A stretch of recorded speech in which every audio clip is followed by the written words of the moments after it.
Hello everyone, কেমন আছো বন্ধুরা? আশা করছি তোমরা সবাই খুবই ভালো আছো। তো আমিও ভীষণ ভালো আছি।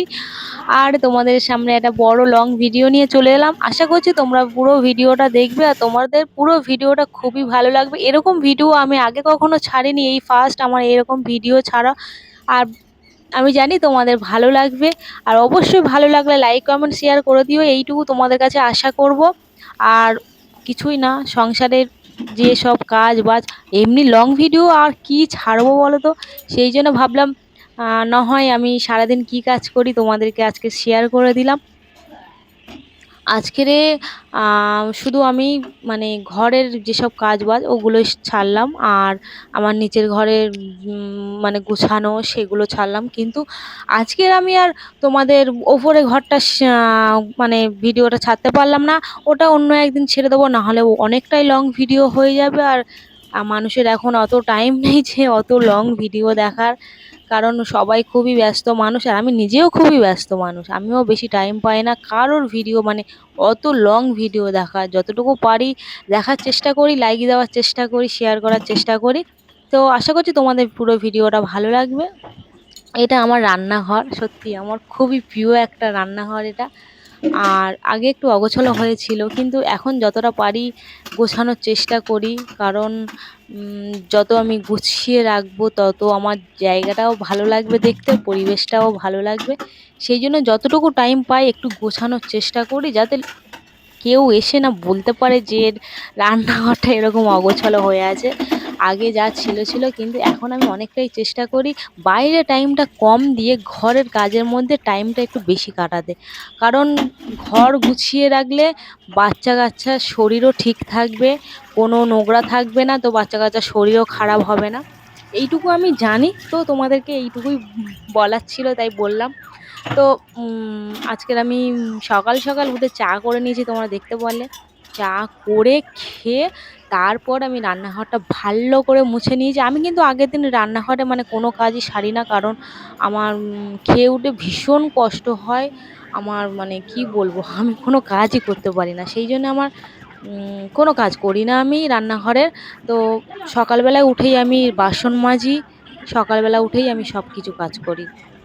তো বাসনগুলো মেজে নিলাম, নিয়ে রান্নাঘরটা পরিষ্কার করে নিলাম। কিন্তু এখনও আমার রান্নাঘর মোছা হয়নি।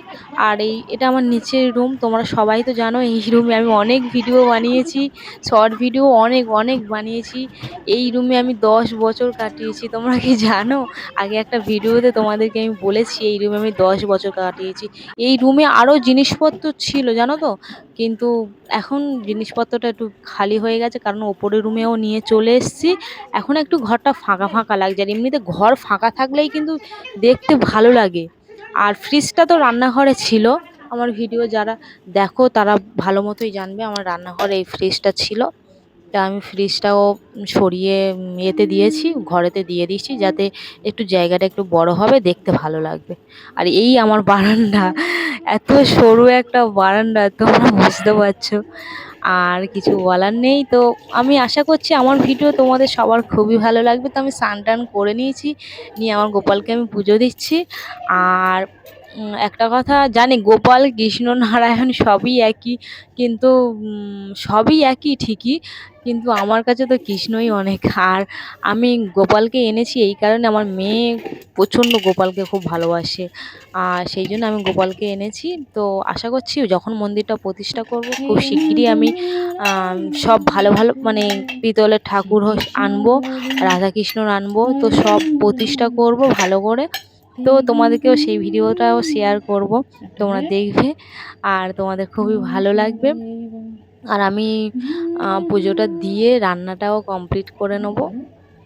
রান্নাটা এখনও কমপ্লিট হয়নি, তো রান্না বেশি কিছু করব না, জাস্ট একটা ভাত তরকারি করব, কারণ ও তো বাড়িতে নেই, ওর ডিউটি চলে গেছে, আমি আর মেয়ে খাবো সেই জন্যে। আর পুজোটা কমপ্লিট হয়ে গেলে আমার তো জানো তো অনেক দিন ধরে খুব ইচ্ছে ছিল আমার একটা মন্দির হবে, আর সেই মন্দিরে আমার আমার মনের মতো ঠাকুর আমি আনবো আর তাদেরকে আমি পুজো দেবো। তো সত্যি কথা, আমার স্বপ্ন আমার পূরণ হয়েছে। আমি আমার মনের মতো ঠাকুর ঘর করেছি ঠিকই, কিন্তু আমার রাধাকৃষ্ণকে আমি এখনও আনতে পারিনি, আর কিছু প্রবলেমের জন্য আনতে পারিনি। কিন্তু চেষ্টা করছি। অবশ্যই আমি আমার কৃষ্ণকে খুব শিগগিরই তোমাদেরকে দেখাবো। আগের ভিডিওতেও আমি বলেছি যে আমার রাধাকৃষ্ণকে আমি অবশ্যই দেখাবো। তো পুজো কমপ্লিট হয়ে গেলে আমি রান্নাটাও চাপিয়ে দেবো। আর একটা কথা তোমাদের বলার ছিল যে আমার এত ফলোয়ার্স তোমরা দেখতে পাচ্ছ, 14,000 সামথিং কিছু আমার ফলোয়ার্স আছে, কিন্তু আমি লাইক কেন পাচ্ছি না? প্লিজ কমেন্ট করে জানিও। আমার ভিউজ কেন হচ্ছে না বেশি? প্লিজ কমেন্ট করে তোমরা জানিও। আমার স্টোরি সবাই দেখছো, কিন্তু আমার ভিডিও কেন দেখছো না? এতটাই কি খারাপ ভিডিও বানাচ্ছি আমি যে আমার ভিডিও তোমরা দেখছো না? তো অবশ্যই জানিও তোমরা যে আমার ভিডিও তোমরা কেন দেখছো না। এই ভিডিওটা যদি যাদের যাদের পুরোটা তোমরা যদি দেখো, তো এই কথাটা তো শুনতেই পাবে। তো অবশ্যই জানিও ভিডিও কেন দেখছো না। আমার এত ফলোয়ার্স, কিন্তু আমি কেন লাইক পাচ্ছি না, কেন কমেন্ট পাচ্ছি না, আর আমার ভিউজ কেন হচ্ছে না? আমি শুধু এইটুকুই তো অবাক হয়ে যাচ্ছি যে এত ফলোয়ার্স তাহলে রেখে লাভটা কি, তাই না? তোমরা আছো কিসের জন্যে? আমি তো শুধু এইটুকুই ভাবি, তোমরা কিসের জন্য আছো? একটা লাইক দিতে তোমাদের এতই প্রবলেম হয়? আমি তো ভেবে পাই না। আমার মনে হয় তোমরা হিংসা করো আমার থেকে, যে আমি যদি ওকে লাইক দিই আমার থেকে উপরে উঠে যাবে। এখন তো এটাই হচ্ছে, তাই না? এখন মানে এরকমই দিনকাল এসে গেছে, কেউ কারোর থেকে উপরে উঠতে চায় না, জানো তো? সেই জন্য বলছি, তোমরা আমার কথাতে খারাপ ভেবো না। আমি খারাপ চিন্তা ভাবনাতে তোমাদেরকে এইসব কথা কোনো বলতে চাইনি। তোমরা আমার বন্ধু, আর সোশ্যাল মিডিয়ার বন্ধু তোমরা। মানে তোমরা আমার তো তোমাদের কোনো খারাপ কথা আমি বলতেই পারি না। তো যতটুকুই দেখো, মানুষের এক একটা শখ, ঠিক আছে? যতটুকুই চেষ্টা করি তোমাদের সামনে এক একটা ভালো ভিডিও দেওয়ার চেষ্টা করি। অনেকের হয়তো খারাপ লাগে, আমাকেও অনেকে দেখে হিংসাও করে। তো যে কেমন ভিডিও বানাচ্ছে, তো একটাই কথা বলি, আমি কিন্তু কারোর কথা কিছু মাইন্ড করি না। আমি যে যা বলে আমি শুধু শুনেই যাই। ব্যাস, এইটুকুই শুধু তোমাদেরকে বলার ছিল। দেখো আমার এখন ঠাকুরঘরটা এরকমই আছে। তো আমি প্রতিষ্ঠা যখন করব তোমাদেরকে আরো ভিডিও দেখাবো। আমার পুজো দেওয়া কমপ্লিট হয়ে গেছে, আর আমি এখন রান্না বসিয়ে দিয়েছি। শুধু একটাই ভাত তরকারি করছি, আর কি বেশি কিছু করব না। আমার একটাই ভাত তরকারি খেতে বেশি ভালো লাগে। আর আমার ভিডিও যদি তোমাদের ভালো লাগে, প্লিজ লাইক কমেন্ট শেয়ার করে দিও। আর পরের ভিডিও দেখার জন্য প্লিজ কমেন্ট করো। আর কিছু বলার নেই, টাটা বাই, ভালো থেকো সুস্থ থেকো।